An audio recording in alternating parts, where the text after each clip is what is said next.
খাবার দাও? একসাথে 2 প্লেট নেই আপু।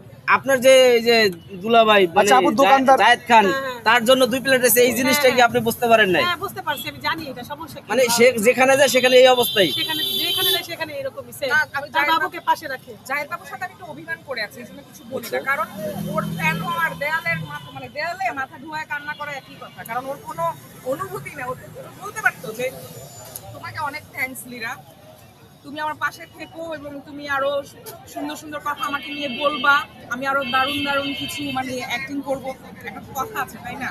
তো উনি তো বলে যে মেয়েটা পাগল, এই জন্য আমার লাগে এরকম করে। না সে আসলে বলে না, সে আর আমার না, একটা ভিডিওতে কিন্তু আমি দেখছি আপনাকে অনেক পাগল বলে ইনস্টল করছে আর কি। আপনি কি পাগল?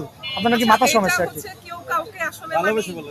হ্যাঁ মানে ঘৃণা থেকে ভালোবাসা সৃষ্টি হয়, যদি ঘৃণাও করে তাও না আমার ভালো লাগে। আপনি তার জন্য পাগল, এটা তো স্বাভাবিক স্বাভাবিক কথাই, ও হচ্ছে বাংলা সালমান না, পাগল পছন্দ এটাই স্বাভাবিক। তাই তো যাই হোক আপু, ঠিকানাটা কোথায় বলেন তো? ঠিকানাটা হচ্ছে আগারগাঁ নতুন রাস্তা, পরিসংখ্যান ভবন, সোনালী ব্যাংকের বুথের সামনে। এখানে আসতে হবে, আপনার এই খাবার খেতে ইসা হবে। খান্ডিকর। আচ্ছা এই শীতকালে খিচুড়ি সবাই খায় আপু? হ্যাঁ অবশ্যই খায়।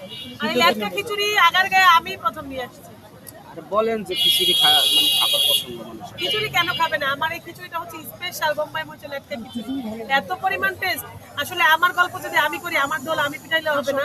একবার যদি আপনি খান, ইনশাআল্লাহ সেকেন্ড বার আপনি আচ্ছা, আপু। অবশ্যই এই খিচুড়ি গ্রানে আপনাকে টাইনা নিয়ে আসবো। আচ্ছা আপু, আমার এটা কাছে আমার আজকে টাকা নেই আপু। আপু আজকে আমার কাছে টাকা নেই, আমাকে একটু ফ্রিতে খাওয়াবেন?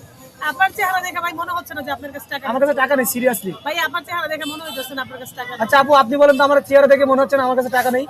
না আপনাকে দেখে মনে হচ্ছে আপনি অনেক বড় লোক, বুঝছেন? কি বলেন? আচ্ছা, যাই হোক আপু, আমরা পরে খাবো বা টাকা দিয়েই খাবো, আমরা আসলে গরিব না, ইউটিউবাররা কখনো গরিব হয় না। হ্যাঁ হ্যাঁ সেটাই। ঠিক আছে, আমরা আপনার এখানে মানে খাইতেছেন, আমরা দেখে যাওয়া ধরছিলাম তো দেখলাম যে নীরাপু এখানে আছে, তো এই জন্য আমরা কি নীরাপু যেহেতু সেলিব্রিটি মানুষ, তা আপু এখন আপনার কি কি কাজ করেন, কোথায় আছেন, কি অবস্থায় আছেন?